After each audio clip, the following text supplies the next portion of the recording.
Assalamualaikum, selamat bergabung lagi di channel YouTube aku di Olivia Saputri.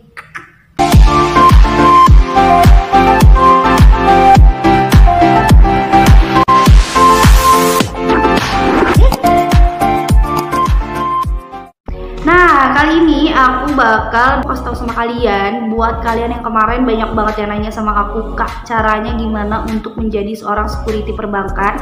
Nah, kali ini aku bakal kasih tahu sama kalian untuk persyaratan agar kalian bisa menjadi security perbankan.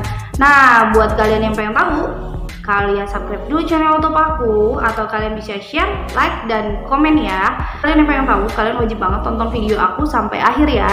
Dan sekarang kita langsung aja ke persyaratan pertama agar kita bisa menjadi seorang security perbankan.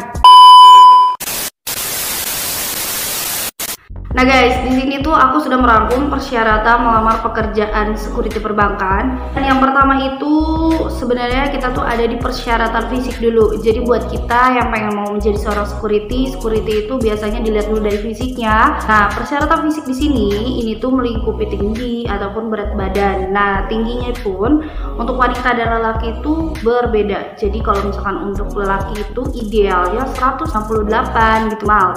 Dan kalau untuk wanita minimalnya tingginya 160 cm dan berat badannya pun juga ideal seperti itu. Jadi persyaratan pertama itu memang kita tuh dilihat dari persyaratan fisik, tapi dalam arti itu seperti ini loh.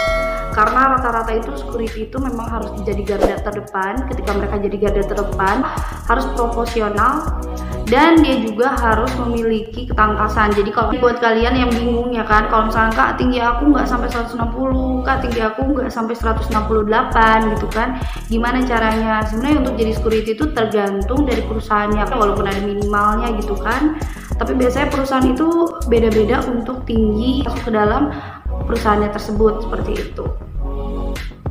Nah, yang kedua ini adalah usia ya guys. Jadi usia di sini minimal itu umur 20 tahun sampai maksimalnya 40 tahun untuk yang lelaki. Jadi buat yang cowok-cowok nih pengen jadi security kalian juga bisa. Caranya gampang banget. Kalau kalian ngerasa umur kalian 20 tahun sampai ke 40 tahun maksimalnya, kalian pengen coba untuk menjadi seorang security, bekerja gitu kan di salah satu perusahaan ataupun perbankan, kalian bisa cobain untuk masukin lamaran tersebut gitu. Terus yang kedua, untuk minimal wanita itu dari umur 20 tahun dan maksimalnya 30 tahun. Dan jadi buat kalian yang cewek-cewek nih, Kak, security itu dari umurnya berapa sih gitu kan, terus batas maksimal sampai berapa sih? Sebenarnya itu dari 20 tahun sampai 30 tahun, tapi tergantung perusahaan lagi ya, karena persyaratan tuh kadang beda-beda. Jadi kalau misalkan kalian nemuin perusahaan yang ternyata beda persyaratannya seperti apa yang aku jelaskan, berarti memang perusahaan itu punya tata aturan yang memang ibaratnya ya pribadi, dan dia tuh pengen cari tuh ya khusus persyaratan perusahaan dia aja. Dan selanjutnya ini nih yang paling penting, persyaratan administrasi. Nah, administrasi ini tuh bisa meliputi kayak fotokopi KTP, surat lamaran kerja, daftar riwayat hidup, terus ini tuh minimal ijazah SMA gitu kan, surat pengalaman bekerja, semacam seperti itu. Itu tergantung dari perusahaan yang kita ngelamar. Jadi kalau misalnya kita ngelamar pun ternyata perusahaannya ini ada pengen kayak sertifikat yang lain gitu kan, itu memang wajib kalian bawa, karena biasanya perusahaan-perusahaan berbeda. Tapi biasanya rata sih kalau untuk security perbankan itu persyaratannya cuma itu aja seperti itu. Dan di sini yang paling penting adalah sertifikat Gada Pratama. Jadi buat kalian yang pengen jadi security, kalau kalian belum berpendidikan di Polres tempat, kalian belum ikutin seperti Gada Pratama atau sertifikasi ijazah security, kalian tidak bisa menjadi seorang security, karena tiap daerah itu harus memiliki sertifikat Gada Pratama ketika dia mau menjadi seorang security, minimal Gada Pratama ya, seperti itu. Dan di sini juga bisa mengisi formulir pendaftaran online apabila perusahaan membuka lowongan kerja secara online. Tapi biasanya untuk persekuritian itu ada yang masih tahapan kayak kita ngasih lamaran kerja kita ke perusahaannya tersebut. Secara kita datang ke perusahaannya, kita titip lamarannya seperti itu. Dan di sini juga harus ada surat keterangan kesehatan, surat keterangan catatan kepolisian seperti SKCK. Jadi buat kalian yang benar-benar pengen jadi seorang security, persyaratan administrasi ini memang benar-benar harus kalian siapkan sebelum kalian melamar menjadi seorang security perbankan. Dan di sini nih, tahu jadi security itu memang untuk sistem gaji ya. Kalau gaji itu tergantung perusahaan dan tergantung daerah setempat, karena biasanya security itu gajinya itu meliputi UMR atau UMK yang ada di daerah tempat dia bekerja. Tapi untuk jadi seorang security itu kita sudah memiliki tunjangan. Jadi ada beberapa perusahaan yang memang membantu untuk anggota security-nya itu memiliki tunjangan-tunjangan yang lain. Jadi buat kalian yang takut, gaji aku UMR aja, UMK aja, sebenarnya untuk jadi security itu tergantung perusahaannya. Tapi biasanya kalau kita kerja di suatu bank, insya Allah itu tuh ya menghasilkan lah, walaupun memang ibaratnya seperti apapun ya intinya itu bermanfaat lah buat kita, gitu aja sih. Nah intinya, jadi kalau misalkan kalian pengen jadi seorang security, kalau kalian melihat gajinya dulu. Semua orang itu kalau kita mikir gaji memang baik ya, bagus juga gitu kan. Maksudnya kita pengen kerja, pengen tahu hasilnya seperti apa, dapatnya berapa. Tapi biasanya kita lihat dulu dari kinerja kita mampu nggak untuk bekerja lebih baik agar perusahaan bisa membayar kita secara dengan apa yang kita kerjakan gitu. Jadi kalau kita kerjanya semena-mena, mana mungkin perusahaan juga ingin menggaji kita dengan apa yang kita ekspektasikan seperti itu. Jadi buat kalian yang pengen jadi seorang security, gaji security itu masuknya di pokoknya atau basic salary-nya itu sesuai dengan upah minimum kota, jadi atau UMK atau UMR ya.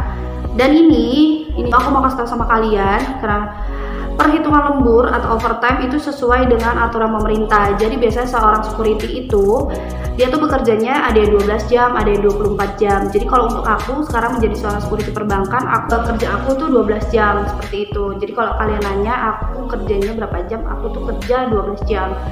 Dan ini juga ketika kalian menjadi seorang security, kalian bisa mendapatkan kepesertaan BPJS sejak awal penempatan. Jadi kalau buat kalian yang nanya nih, kalau misalkan jadi security juga ada BPJS, dapat BPJS gak kak? Nah di sini juga kalian bisa langsung dapat kepesertaan BPJS sejak awal kalian penempatan. Jadi setelah kalian keterima lowongan kerja ini, kalian bisa menjadi seorang security, kalian penempatan, kalian udah berhak mendapatkan BPJS seperti itu.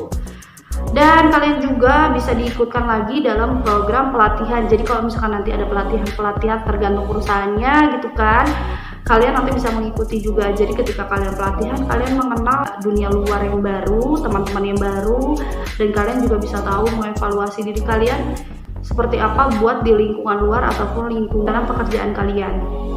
Dan ini sih yang paling benar-benar oke. Menjadi seorang security itu kita bisa mendapatkan hak cuti. Jadi kalau kalian bekerja di suatu bank, kalian bisa mendapatkan hak cuti kalian. Jadi buat kalian yang pengen banget jadi security sih, menurut aku ini udah oke banget ya. Pertama, gaji ini adalah gaji pokok yang menurut aku upah minimum kota ataupun UMR. Dan ini tuh ada perhitungan lemburnya sesuai dengan aturan pemerintah yang tadi aku bilang, diikuti juga dalam kepesertaan BPJS sejak awal penempatan. Dan ini juga kita ada program pelatihan yang lain-lain selain waktu itu kita pendidikan menjadi seorang security seperti itu. Terus juga ini ada hak cuti juga, dan ini juga sebenarnya ada sih, cuman biasanya tergantung perusahaannya ya. Di sini juga aku udah ngerangkum ada jenjang karir yang kompetitif dalam struktur kepemimpinan satuan pengamanan. Jadi biasanya kayak ibaratnya jenjang karirnya tuh kalau kita kinerja bagus, kita juga bisa menjadi ibaratnya contohnya kayak komandannya kak, atau ibaratnya kalau kita bisa mengupgrade diri dari gada pratama jadi gada madya, itu jauh lebih baik seperti itu. Jadi buat kalian yang pengen jadi security, kalian wajib dulu kalian pendidikan jadi seorang satpam, dan pendidikan jadi seorang satpam itu kalian bisa ikut di polda setempat atau perusahaan-perusahaan yang membuka untuk training menjadi seorang security gitu, atau kayak pelatihan lagi untuk menjadi seorang security biar kalian bisa dapat ijazah gada pratama dulu seperti itu, minimal gada pratama ya guys. Nah jadi buat kalian yang kemarin nanya, semoga video ini sudah membantu kalian dalam pertanyaan kalian, dan buat kalian yang sudah menonton video ini sampai akhir, terima kasih banyak. Semoga kalian bisa menjadi security yang benar-benar kooperatif dan bisa menjadi seorang security yang baik. Jadi aku tutup dulu untuk videonya kali ini, dan kalian jangan lupa komen, subscribe ataupun share. Dan terima kasih. Assalamualaikum warahmatullahi wabarakatuh. Semoga video ini membantu.